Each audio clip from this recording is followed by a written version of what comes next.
Hello, Jack Olmsted, GMO-free news. I'm here again with another edition of the Flint Water Crisis. Oh, I got to flick the camera. Here I am. And our special guest today is Keri Webber. She's the mother of two that has been fighting City Hall, the city, the state, the feds, anybody that gets in her way on this poison water that's flowing through her tap. And how are you doing today, Keri? Little rundown. Really tired from the trip. Why don't you talk about the trip? We left here Tuesday evening at 7. We boarded buses for DC. Now you have some pictures. Let me pull some pictures up while you talk. Okay. And we arrived in DC for the hearing.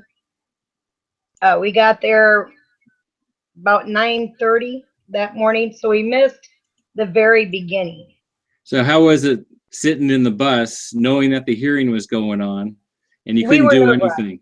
You couldn't do a thing except be in Washington, D.C. morning commute traffic. Yep, and that's what we did. And I mean, everybody's like, come on, we got to get there. At one point, we offered to walk. And then we found out we were like 3 miles away, so it's probably better we didn't. And it was, wasn't it raining or it was cold? Raining, monsooning. Oh, it rained all day long. Okay, so here's a picture in Washington, D.C. Yep. At that point, it was just barely sprinkling. And are you right off the bus here? Yeah, that's probably within a block of us exiting the bus. Okay, and so then you are, let's see, we've got some pictures of you walking up to, do we have pictures of you? There, right here. Yep. So is there were 4 buses that went? I only know about 2. I do know there were some other buses there. I didn't see those. They came from Detroit, I think. Yeah, I thought there were 2 from Detroit and 2 from Flint. Yeah, that's my understanding. So how many people were on the Flint buses? 57 on one. Geez, I'm trying to remember. I think in total we had like 112, 114 people. Wow, that's more than you get it. That's more than you ever had at the rallies a year ago. Yeah.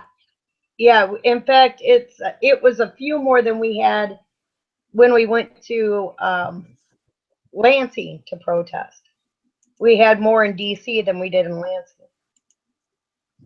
Well, how was the trip down? Any problems? I mean, you were like 14 hours in a seat. Yes.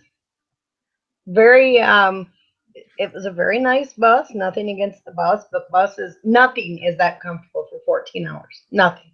Well, you have a back issue. Yes, very extensive one. And you kept vacillating. Should I stay or should I go? Should I stay or should I go? And you decided, I'm going to go. I'm going to go and support the team. Yep. And I knew it would be rough on me. I mean, I knew it would be really hard. I just really had underestimated how hard that would be. By about 3:30, we were over at Union Station Wednesday afternoon, and the group I was in literally was looking for a wheelchair for me. But we got it done. We went. I'm very glad I went. We're talking about returning there's supposed to be a hearing next week. Right? Really? You've got that on your schedule. Next week, hearing in Washington, D.C.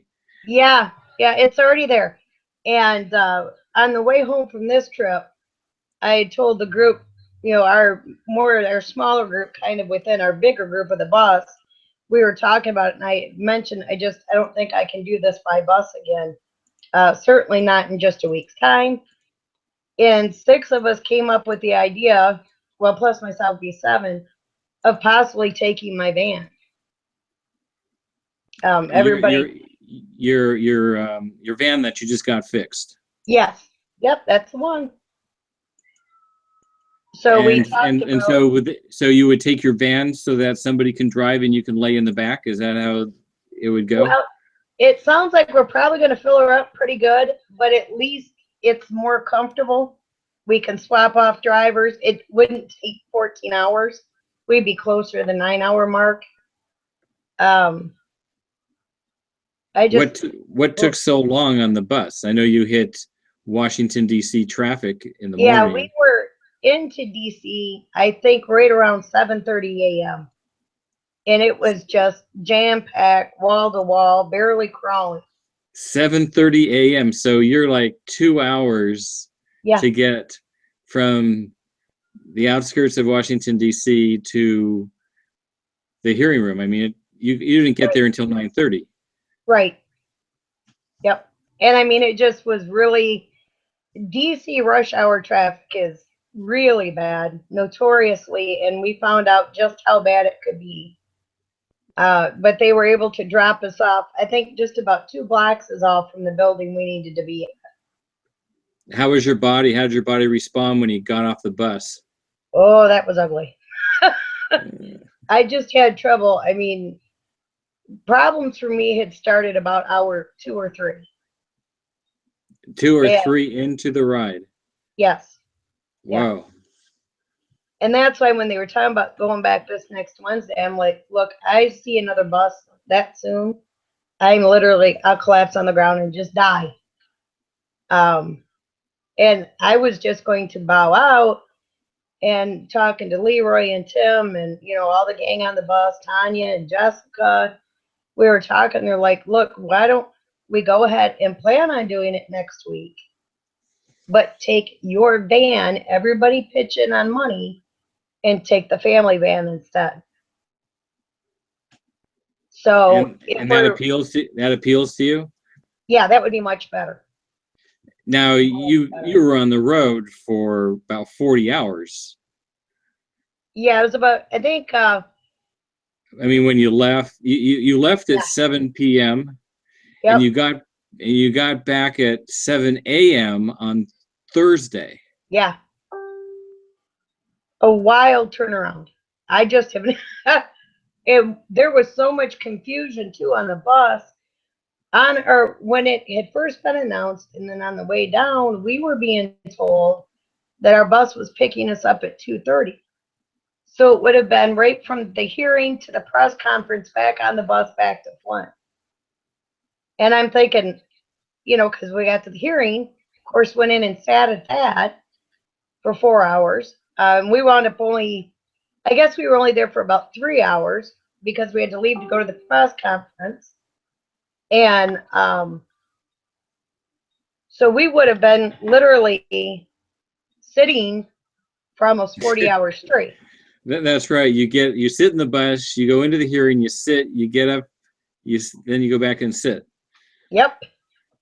So you didn't get the bus at 2:30. You guys were able to do a little sightseeing. Yep, we got just a little bit in. The buses, actually, we found out one bus was telling them when they dropped them that the first bus, we were on the second, was telling the passengers he couldn't pick them up till 7:30 p.m. because he had to have 8 hours off, which made sense. But the other bus, the one I was on, there was all the confusion, and it was finally 3:30 before they figured out that no, we would not be picked up until 7:30. So at that point, we took off. I see. So you get off the bus, you're able to walk. Yep. You have any problems with security? People taking water or taking food away from you, anything like that? No, we had no problems at all. In fact, they got us in very quickly. Had a lot of interesting conversations even with security and with members of Congress and their aides that we passed on the way to the hearing room. Walking a couple blocks to the building, we had citizens stopping and asking us if we were from Flint. And the response was just amazing. So you go through security, you're talking to aides. are you able to get into the hearing room, or did you have to go to an overflow room because you got there late? We were able, Tanya and I and Naira went right into the actual hearing. They had people in overflow, and it was really neat what they did. So everybody had a chance to be at the hearing. They kept cycling people in and out of the hearing and the overflow room. So everybody had an opportunity to sit in on the actual hearing. Well, that's great. Oh, it was awesome. And who shuffled you through? Was it an aide for one of the senators? I do believe so. They really, I mean, when we went in, it was just very hush and get in there kind of thing. So we did. How long were you in the hearing room, and who did you see? I was in the hearing room for the entire time we were down there. Oh, really? So you didn't have to give up your seat? No. Tanya and I and Naira were all in the hearing room. So we saw all of it, except, of course, we missed the first opening speeches by LeeAnne, of course, and Mark. And yes, those lovely gentlemen there, Mr. Cray, and I can't think of the other guys. So why don't we go through the hearing and give me your opinion, your synopsis of how these guys did. Oh boy. Can you do that? I've got pictures, and I also have links that will go right to the clips, so we can show the clips while you talk about it. If you remember, I know that you just watched the hearing again today. Yes, I did. So it's kind of fresh in your mind still. Yep. I watched it from start to finish today. Start to finish. Okay. Yeah. All 4 hours. So this is actually panel 2. There were 2 panels. So let's just go through panel 2 and just give us your take on what they did, what they had to say. So here we got, I don't know how to pronounce his name. Everybody had a hard time with him. I think it's French. Bouvier. Bouvai, I think. Bouvai. Or Bouvai. I heard it pronounced a lot of ways. And he's the acting deputy assistant administrator, Office of Water, U.S. Environmental Protection Agency. Yes. What did you think of his testimony? And what did you think of his performance? Understandably, he's only been in that position for 2 months, I think. What's your impressions? Why would they send somebody who's been in the position for just a couple of months? That's what we asked. What is your take on that? I don't know. Him and Cray. Now, Cray I have a different opinion of, but the gentleman there from the EPA, I felt he took a lot of unjust blame. They were talking to him about things the EPA hasn't done for 25 years. And don't get me wrong, I understand the outrage. I'm just as outraged as the next guy. But some of the things they were asking him about, like, why haven't you solidified the LCR in the last 25 years? I don't know how he can speak to that. And yet, other times, he claimed no knowledge, example, for Miguel Toro, whether he had been punished or not, even though he went on to say, well, of course, he had reviewed Hedman's files. So there was, some of the questions weren't fair because he's new. Some of them he should have had the answers to. If you're coming in mid-crisis, I would think the first thing you would do would be study up on your crisis.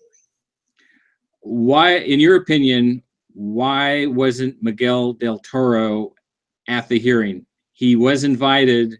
He was. And then after some posturing, some discussions behind closed doors, it was decided he doesn't have to be here. In your opinion, why wasn't he there? I think really a lot of the reason why he wasn't there is because he was here in Flint.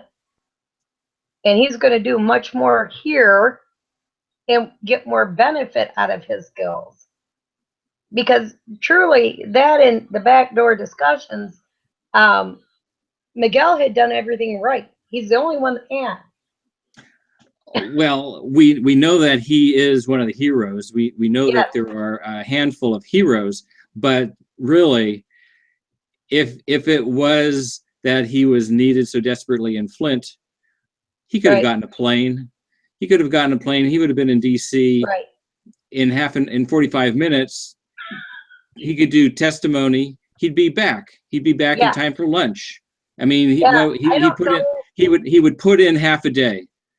Right. And I don't know if they're still hushing him or trying. I don't know. You think they're hushing him? I mean, he made this deputy director made it a point that he's talked to the media twice for Yeah. like Twice. 5 minutes each, you know. Yeah. So he's talking to the media, but he's not talking to a lot of media, only a certain handful. And he was scheduled to be there, and then everybody's busy, and we're sure that he's busy, but I mean, he is one of the heroes that we want to see. But He deserves a parade. Yes, he does. This would have been an opportunity for the world to hear his story directly from him. But if you take that on the flip side, and I guess that's how I look at it, yes, he deserves a parade, no doubt. Yes, he's a huge hero. But he kind of makes everybody else look real bad. So if you're trying to cover your organization, maybe leave the one really good guy at home. He's the only guy with the white hat at the EPA. Yes, he is. Because he didn't follow procedure. He went outside the box. He went rogue. He, was handled. Yeah, all of that and so much more. And yet, I think, too, maybe if Miguel had gone and testified, and I'm looking at this from the point of the EPA, and it's only my guess, he's not helping them look any better. So we'll send somebody in that can say, basically, I don't really know. And that's better than having somebody go, no, this is what happened. And I caught the great irritation from Mark Edwards when he was flat out asked. The EPA was asked, had Del Toro been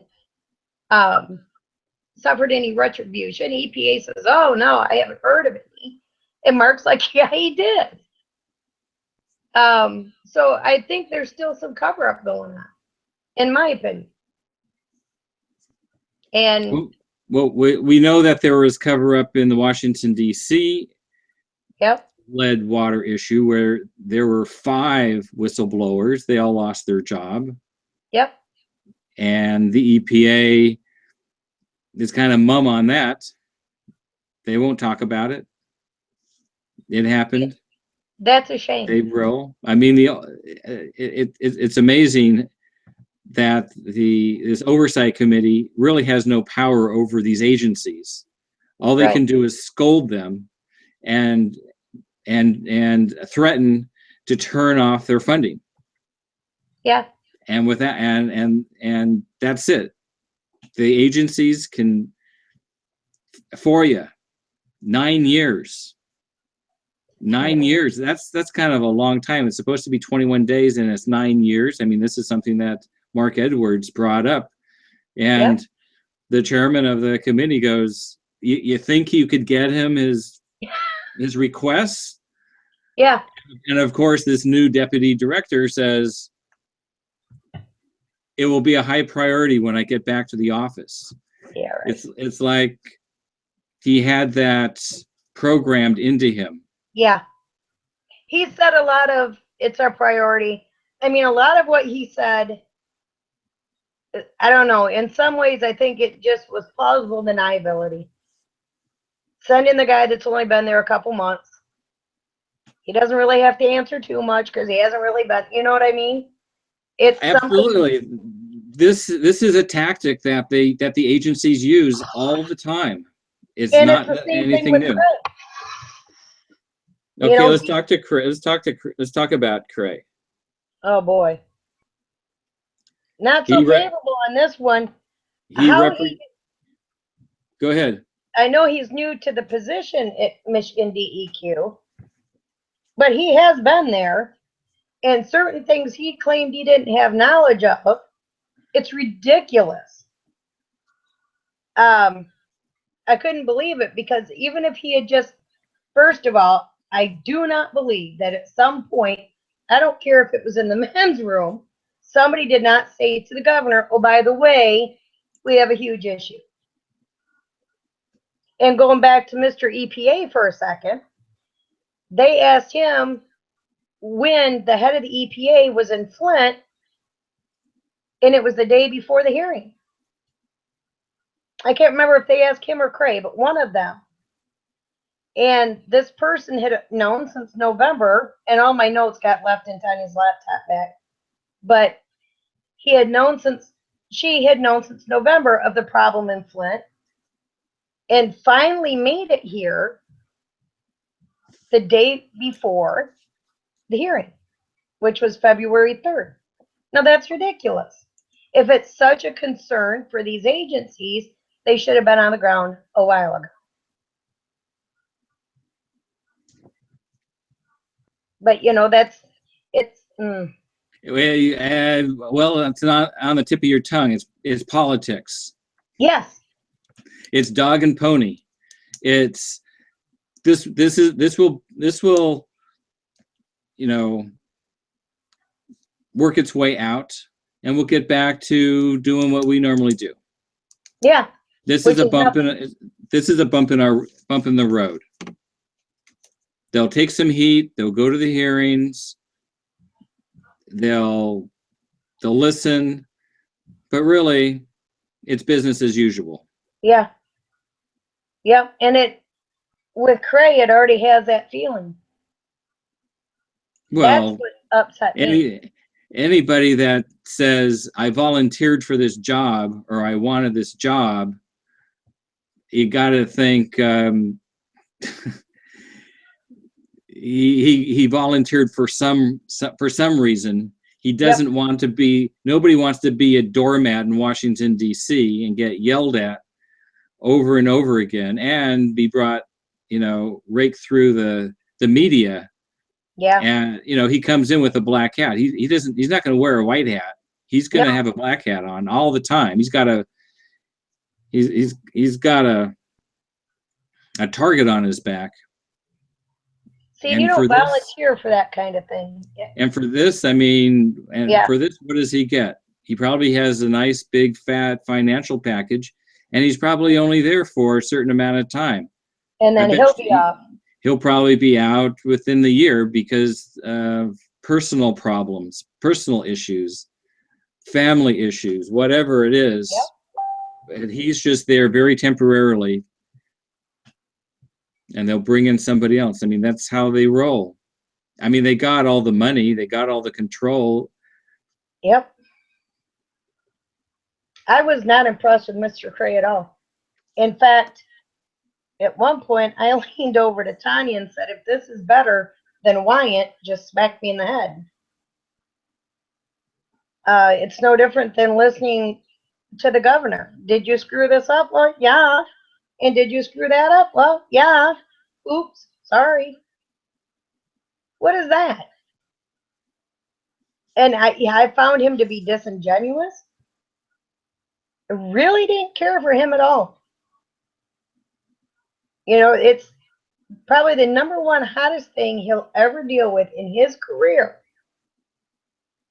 And his attitude was very nonchalant. I think he was nervous. I think he was upset because they really railed him. And I can't remember which one it was, but made the comment, are you ever going to directly answer anything? Well, and here, if you take a look at the screen, here. Yep. I've got them all. There's. Yep. If you Okay. see the person, Oh, hold up. Might have been Cummings, but if it wasn't him, it was just a second. Step right there. If it wasn't Cummings, up one more. Okay, right there. Mr. What's that say? Gobar? Gosar, Okay. Paul I think it Gosar was one of those two. from Arizona. Yes, it Whoops. was Mr. Arizona because I remember writing that in my notes. And where are your notes? In Tanya's laptop bag Oh, because we never got to go back to the bus. Not until oh, I see. 7:30, so I just tossed everything in her bag. So there he is, talking with Mr. EPA, Mr. Bouvius. I know the VAIS is Vi. Okay, so we got a little ahead of ourselves here. So can I go back? Yeah, I can go back. Okay. See, I got them all right here. Yep. All the senators, everybody that was talking, and I have direct links to all of their clips. Okay. Tell you, I was impressed with that group of Congress people. Well, as I said, I think through Facebook message, it was like watching your city council meetings. Mm-hmm. Right here, we got Yep. you at the city council meeting. Yeah, it was their. The tone. What did you think of the tone? Oh, the tone was amazing. I don't know really what I expected. You know, this fight's gone on for so long now, and we've been ridiculed and called stupid, and you just name it, we've been called it. So I don't think I really went in knowing what to expect of the tone. But when the righteous outrage really was almost palpable in the room, you could feel it out of every one of the Congress people. And I guess in a way, that made people like Cray look even worse because they were so angry. I mean, right from the first minute, just disgusted with the whole situation. And he still struck me as being very blasé, very, yeah, it's happened. We're going to work on it. We'll fix it. Trust us, which is a joke. I know, I do think there was a couple times they made him very uncomfortable. Well, whoop-de-doo. He just kind of was, I don't know. Somehow he didn't feel it like anybody else did, and I don't know why that would be.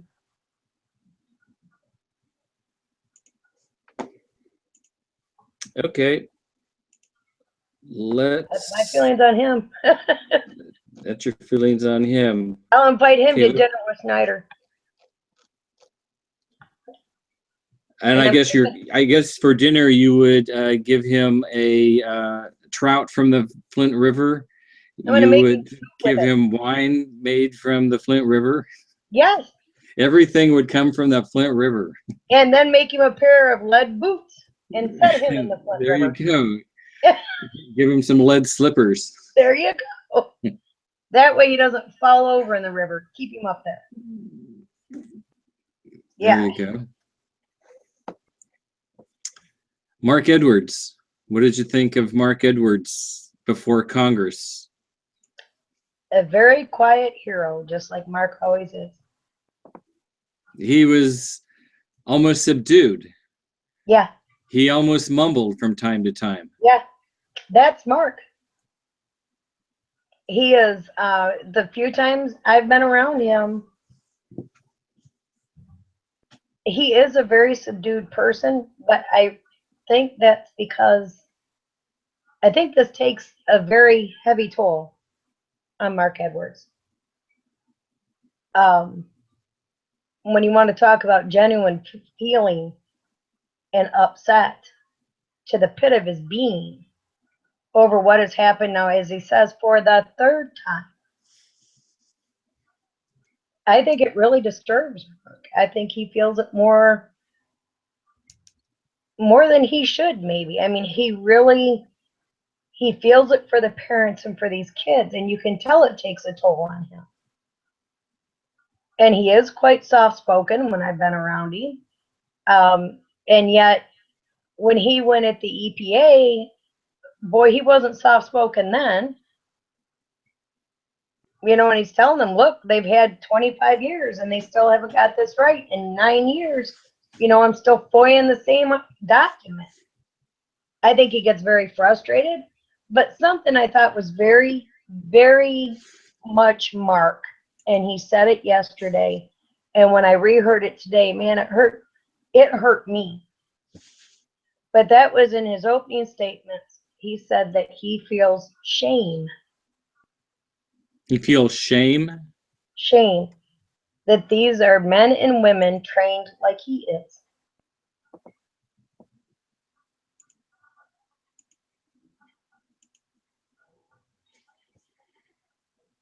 To protect public health, you're talking about. Yep.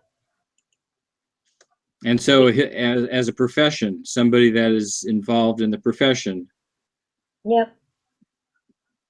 And I think he does feel ashamed, and he should not. But then again, myself and I know a whole ton of other parents feel a whole bunch of guilt that we should not either. And I think that's kind of where Mark falls. He obviously is doing his job to the nth degree and beyond. But he's associated with people that don't do their job. Well, his job was a class that he had at Virginia Tech, and he took his class on a field trip to Flint.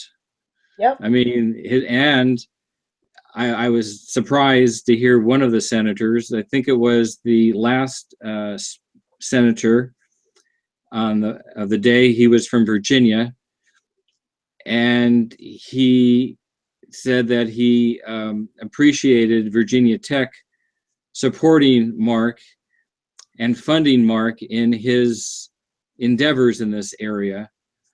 And Virginia Tech did not fund Mark's endeavors. This came out of Mark's funds, out of his pockets. Yes. This is something that Mark went above and beyond the job. This was not a job for Mark. No. The job was to teach a class. That was his job. Yep. And DC wasn't his job. Well, he was hired by the EPA originally to look into the water issues. Yep. And then when he got to the point where the EPA didn't want to hear what he had to say, they fired him. Yep. And so then it became, not his job. It became his mission in life. That's what I was going to say. It is Mark's mission. And I think he'd have been 1,000 times happier to have gone to LeeAnne's house, tested it, and found nothing wrong. I think for Mark, that would have been better on a personal level. But well, I don't know. I think after Washington, D.C. and what had happened, he knew it was just a matter of time. He didn't have to push. He didn't have to rant. He didn't have to wait, rage. All he had to do was wait. All he had to do was wait for that phone call, and that phone call came from LeeAnne. And when he heard some words come out of her mouth, he knew that was it. Yep. And he was ready to roll. He was ready to go. That it happened in South Carolina too. I think it was South Carolina. There is another state in 2008 that went through this. And that's when he talks to that one lady, the congresswoman from DC, when he said, I know you well, and I wish I didn't. because this is the third time he's testified about lead and water. But I think Mark is just a very, and I haven't been around him a ton, but he seems to be just a very deep, takes things very personally. I know the comment he made when I talked to him about Vicky, hard to believe it's been that long, but last July, I think, July or August, one or the other, I think maybe August, when he was here in town talking about this, we had just found out about Victoria's lead lines in her bones. We had just found it. And I remember Mark saying very quietly to me, as I have a daughter that same age. And we both have 16-year-old daughters now. And whale of a human being, a very quiet hero. Very quiet. But very frustrated, I think. Okay, let's talk about That girl. LeeAnne. Would you say she's a quiet hero? She's a very loud hero. She's a loud hero. She is a loud hero. But if LeeAnne had done what the city wanted her to do, no one would still know. No one. We would still be drinking the poison. Do you realize the integrity, the class, the depth of personal fortitude it really requires to do what LeeAnne has done? I don't know how many other people would have walked away from a blank check and said, no, I'm doing this the right way. Nothing but respect for her and all of her research, all of her dogged hard work, getting with Virginia Tech, getting help in here. I know I have spoken to her since yesterday, and she said she was nervous. Well, shoot, I'd have been nervous as crap too, going in front of a congressional hearing. But she said when she saw us come in, it just re-solidified her mind that this was going to happen. We're doing this. And I thought she did a beautiful job. Now, you were there when she read her statement. No, we got there just after. Oh, really? Because the first panel took about half an hour. Yeah. And so you got in right when the first panel began.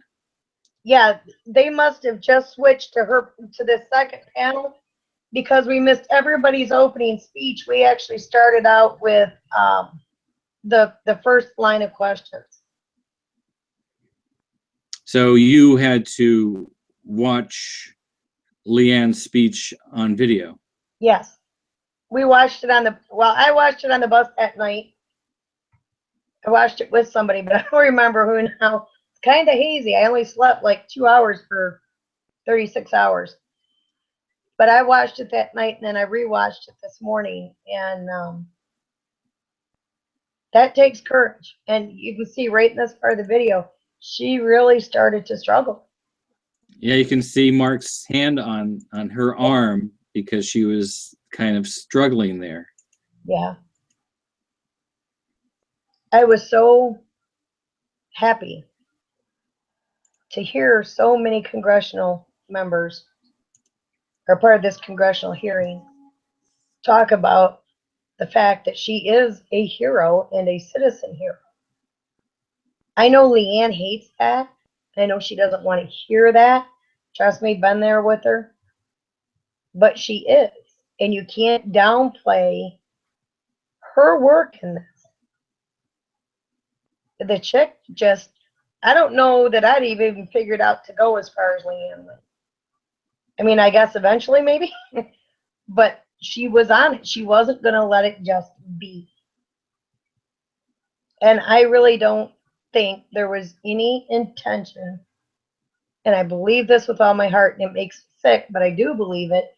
There was never the intent to tell the citizens of Flint. The MDAQ was not going to tell us.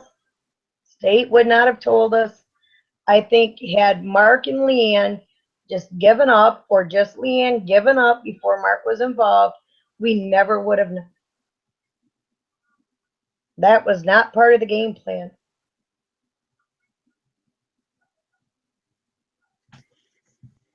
So grateful. You guys made history. She made history. She sure did. She sure did. The agencies, the government, they have to be on the lookout for the citizens. That's right. And, you know, seeing those emails, all of them that have released through the FOIA Act, and how they were talking in 2014, June of 2014, about kids showing up with lead levels, blood lead levels, and why they're discussing, and this is the MDEQ, between themselves, how to bury and hide this with smiley faces on their emails. That to me is the most unbelievable thing I've ever seen in my life.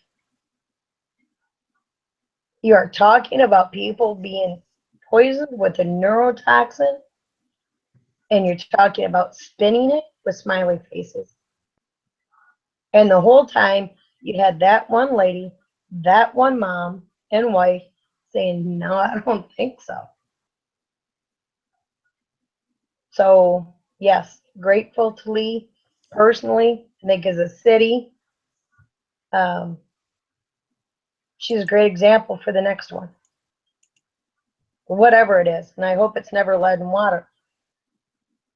But hopefully the government starts paying attention that there are citizens that will come back and bite you.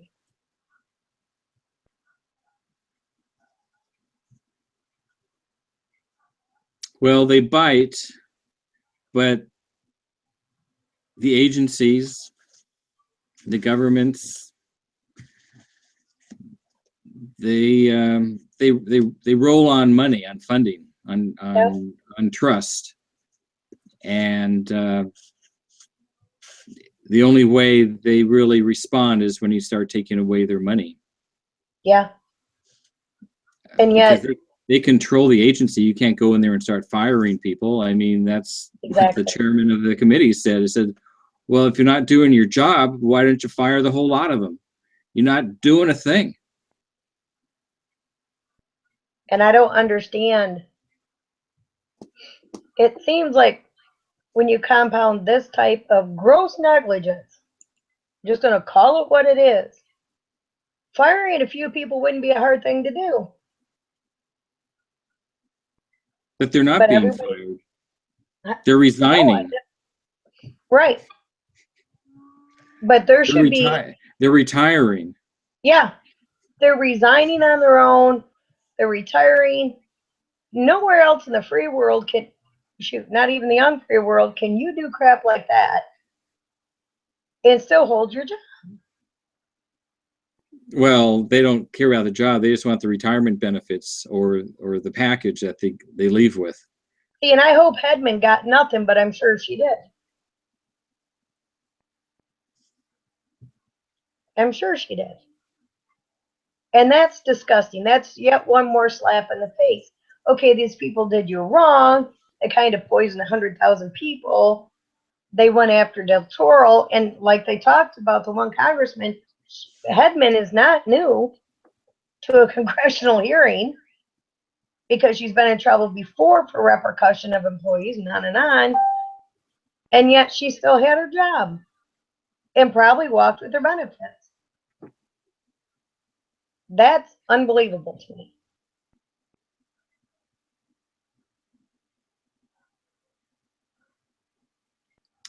And I guess we have to say only in America. Yep. There's probably a few other countries too.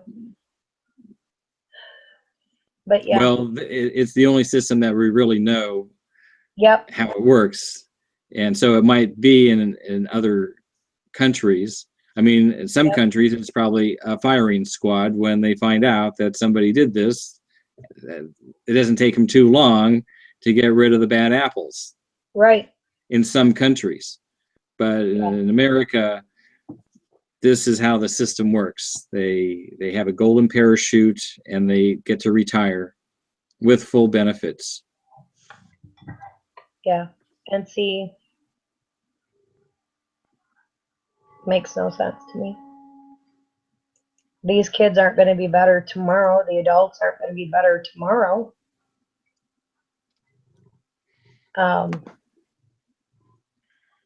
I think some things just automatically call for prosecution. I don't care who you are. So do you remember Mr. Wahlberg's Yes, I do. Q&A? Yeah, I think he was the first one we were there for. So he did come in right after she was done. What can you tell me about his interrogation, his question? He had some good questions. In a way, some of it felt like he was trying to give a pass on the governor and the state when he was talking about, well, the local city council voted 7-1 to change water sources, yet not to the river, which the next, I believe the gentleman from Virginia was the next one to question, and he pointed that out. City council never said, let's use that river. They said, let's go to the Keri Water Authority, which I have my own opinions about that nightmare too. But they didn't say, so in a way, he was trying to spin it back on the city. Didn't much approve of that idea because the city had no control. They voted at one point 9-0 to go back to Detroit water. When, see, which one was that? I'm trying to remember what order our emergency managers went in. Wasn't Ed Kurtz? He was already gone. Darnell Early was here and gone. It was Kurtz, and then there was Jerry Ambrose. Okay, so it's after him too. Who was our last one? Was that Darnell Early? No, the last one I think was Jerry Ambrose. Okay, that sounds right. And I do believe it was Jerry Ambrose, but the city council voted 9-0 to go back to DWSP, and we were told not even a possibility, too much money, we aren't doing it. And that was the last EM, which I do believe was Ambrose. So you can't. And that was last year, 2014. Yes, it was. And that's really interesting because he said that, and I had a interview yesterday with Kelly Mooney, and she has a quote from Jeff Wright saying the same thing. We don't have enough money to go back, and we're not going to do it. Almost the exact same words.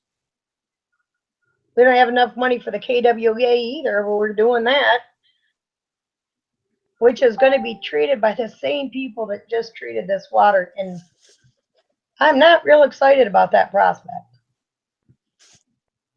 Well, that's a whole nother can of worms, and probably a whole nother couple of sessions to drill into that subject.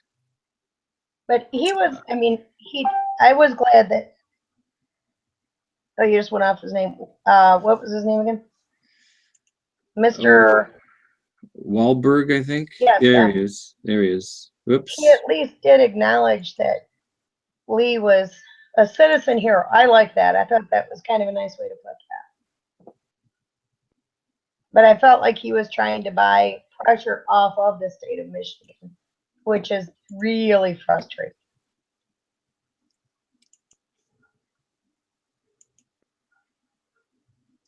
Let me get him back on here. There he is. Okay. Yeah.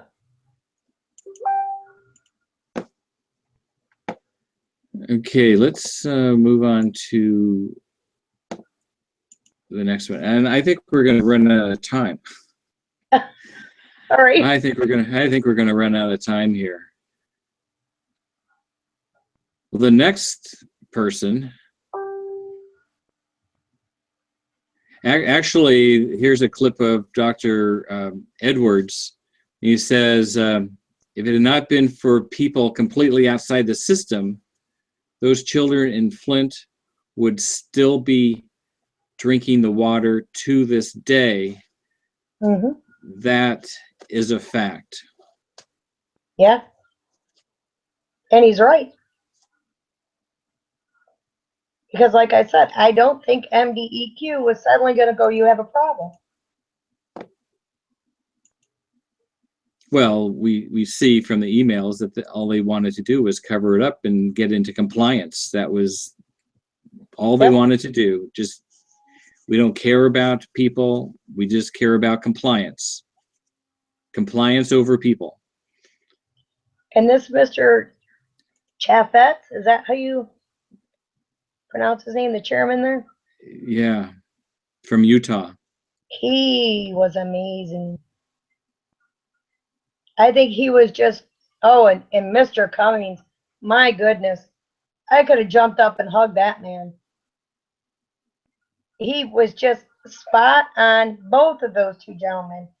But Mr. Cummings was just righteously indignant and told it like it was, even answering that the city council didn't vote to use the Flint River because, Jack, everybody in Flint knows that river's no good. I mean, if you're over the age of 3, you know the river is terrifying. But those two are right on point. And I think the chairman actually, I think he really did. He was kind of in the spot we all were about 6-7 months ago, just trying to actually wrap your brain around what has happened. Because he fluctuated from angry to almost disbelieving to, holy crap, this cannot be real. And yet knowing it was. And I thought they were really good to those of us from Flint that kept forgetting we weren't to applaud. Well, I think at one point he asked you guys to applaud. Yeah, he said that was the one we should have applauded. I think that was right after Cummings' speech. He was fantastic. And here is your representative from Michigan who called this hearing, who fought to get this hearing to take place in Washington, D.C. Yeah, I know she's from the Southfield area. Again, very knowledgeable. I mean, I understand it's her home state, but I think fact-based, she and Cummings really knew what was going on and knew exactly where to try to nail them down, and yet frustrated with some of the answers. And she had one question I thought was particularly wonderful. When she asked Mr. Cray if they were aware of any wrongdoing, had anybody been punished?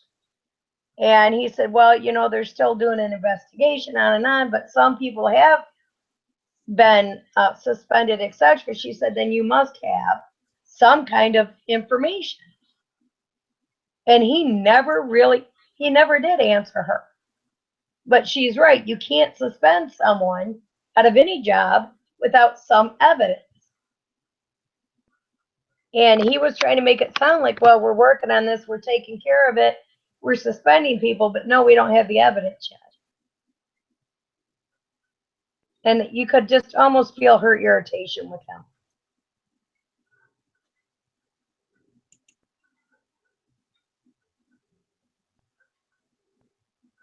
But yes, if I lived in Southfield, I'd vote for her. I mean, we appreciate the fact she went through so much to do this. Well, everybody's talking about it. This is a hot topic. I posted today on the Facebook page on GMO Free News that yesterday, between basketball games, they were talking it on the right here inside the NBA. Wow. Here you are, inside the NBA, right between games, And they're talking about the Flint Water Crisis. Wow. See, I missed that. Well, I'm sure you miss a lot of things. You're in it. You're this whirlwind. Yeah. Yeah, and we really do. I mean, it's kind of funny. Sometimes we get home and you sleep for a day or so and then you detox for a minute. And I did see this about where they were wearing the Flint Now t-shirts, and you wake up and realize that you are part of something that is being called a historic event, when you don't realize that because you're just in it because you have to be. What else is there? And we were being talked to yesterday by congressional people, their aides, the standard citizen walking down DC sidewalks on bikes, telling us how great it was that we stood up, and all of us were kind of like, well, yeah, what else would you do? But that's because it's what we're doing, like you said. When you're in the fight, you don't always see it laid out the same way. Well, here you are. That was really bad that day. Well, you guys have been begging, pleading with your elected representatives to do something to fix it. Yeah. Over and over and over again, and nothing was done. Nope. It was just, are you going to the city council meeting? Yep, we're going to the city council meeting again today. We're going to go tell them, we're going to show them our rashes. We're going to show them our hair loss. We're going to give them stories, personal stories. We're going to show the kids. And, month after month after month, it was the same thing. Everybody, their blood pressure went up. Still does. In fact, we had debated that. It's good that there's so many of us in this fight, because for as many of us that went to DC, my understanding is over 100 people showed up to the city hall meeting Wednesday, which was a concern because they were doing a vote on revoking a portion of the water bills, which I think is just a crock.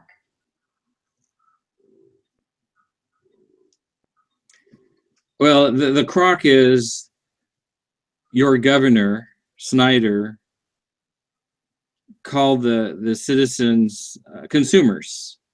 Yeah. And he wanted to run government as a business so that they were a company and you were the consumers. But when you start getting a product that you don't want, he forgets all about that. He wants to force you to pay for something, a product that you want to reject. And pay 8 times the national average. And pay 8 times the national average, according to Bob Bocock in his analysis back in March. And then he doesn't want to run it as a company now. You are no longer citizens. You are no longer consumers of the product. You are going to pay and pay and pay for something that you don't want. Well, and that you're not even that you don't use. Right. And what a lot of people don't realize, part of the reason our water bills are insanely expensive now is, building the KWA and going off Detroit was going to save all this money. Not for us. Our bills doubled. But, for example, our current water bill's back down to $150 for this month. $72 of that is fees for sewer and sewer. There's a sewer service charge and there's a water service charge, and that's $72. So half of our bill is before we even turn the water on.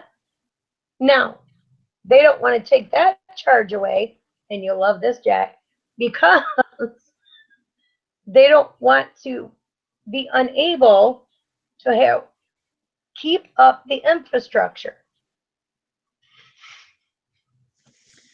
They haven't touched the infrastructure. If you were to explain this to a 3-year-old, you would have a hard time for them to believe it because it makes no sense.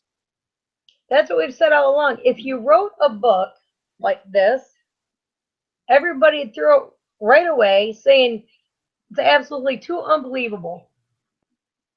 And this is the kind of nonsense we've been living for 2 years. They keep jacking up the prices. Then judge says we're supposed to get a cut. Never got a cut. Now they're saying, well, the governor's even saying, well, we want to reduce some of your water bills. I'd love to tell you what I'd like to do with my water bills. For several people. But that is the irony we're living in. And a lot of people just don't get it is a continuous slap in the face. And just shut up and pay for it. And so did you get a water bill for January? Yeah. Oh yeah. Down to $150. Is anybody paying their water bills? Oh, I'm not. We started paying off shut-off for the first time in 25 years. What's that again? Paid on time.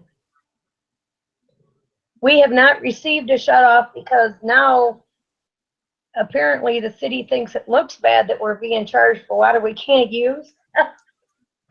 So I don't think anybody's even been getting shut-off notices. There was an article a couple weeks ago in the Flint Journal. One gentleman had gone to pay his shut-off, and they had told him that they weren't shutting anybody off because there was something in the works to hopefully stop the water bills. Those two women there smacked me in the forehead. That's Henderson and Jody Lundquist. Oh, you're talking about the finance manager and the city administrator. Oh yes. Yes, those ladies. Yeah, they're the ones that come up with, you need to pay the water bills so that we can improve our infrastructure. Yep. And the other line they said, oh, there goes Mike. The other line they said was simply, oh, this is your husband. Yes, that is him. When he was at the podium. Yep. And not happy at all. Yeah, he was talking to the city council member that Josh. Yep, Josh Freeman. Josh Freeman, telling him what who he should pick on. Yep. But yeah, those are fireworks. I bet you look back on that. Do you look back on that and say those were the good old days, or those are the good bad old days? No, I look back on that and just kind of go, and that's Mike, folks. Because you just don't mess with his girls, not me or his daughters. You just not the right path to take. But I don't know. When we stopped paying our water bill, Jody Lundquist got up at a city hall meeting and was talking about, how they're not getting all the water money and they can't continue to provide these wonderful services. This was after we knew the crap was poison. And she made the snip little comment, well, we know the ninth ward always pays on time. We do we? And I left the room. I went down where I had signal on my phone, made a phone call and said, We just paid our last water bill on time. Because we are Ninth Ward, and I'll be damned if they're going to go off the backs, you know, guaranteed we're paying those bills. They know they can count on the Ninth Ward. No, you can't. And it made me that angry. That was the attitude. Well, they'll pay, so we've got at least that one ward paying. No, you don't. And I made sure to kind of let everybody know the next day. And 2 weeks later, she was whining that the Ninth Ward wasn't paying much anymore. You're welcome. I just thought, given everything going on, that was the most disrespectful, dumbest thing she could have said. So we quit.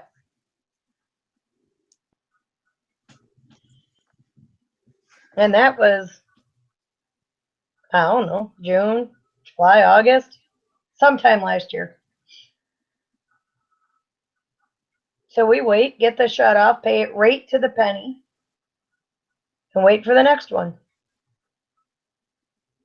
And that's been their other take. Well, if you don't pay at least the fees, we can't keep up on our water system the way we have been. Oh, damn. Please say it isn't so. You may poison the water if we don't pay you. Oh, never mind. You already did that.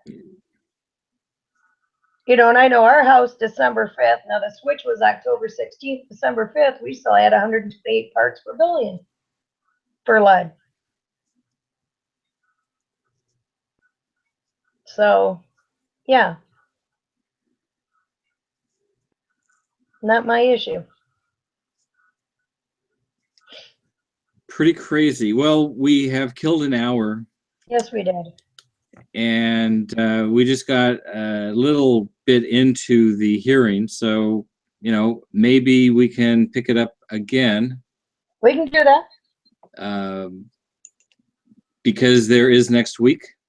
Yes. You might be going, you might, every day there's something new. Yes, you wake up and you go, what could possibly top yesterday? And they always have something that tops yesterday. And well, that was like this morning. I got up and saw there was a new email released from the MDEQ yesterday. And what's the first thing I do? I told my family, what, nobody told me this came out yesterday? And they're like, dude, we haven't seen it. Oh, well, you're forgiven. So, yeah. Oh.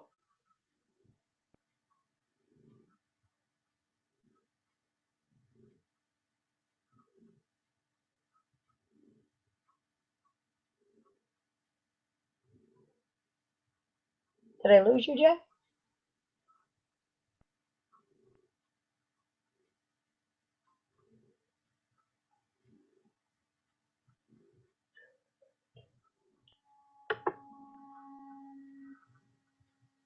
Please?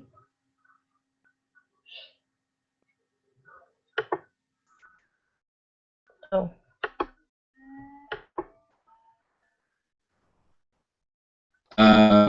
There you are. We lost connection, and this happened to me a couple of days ago. And when we lose connection, we don't get the recording. So we're gonna have to stop the recording, and we're gonna have to stop this. This might just be we're just talking to ourselves, you know. Got it. Everything that we did might have been flushed down the proverbial toilet. It's the only good thing that Flint water is good for, right? That's right. That's fitting. And it says right here, an error loading your app. So let me close this down. Let me see if I can. This happened to me last time. I didn't know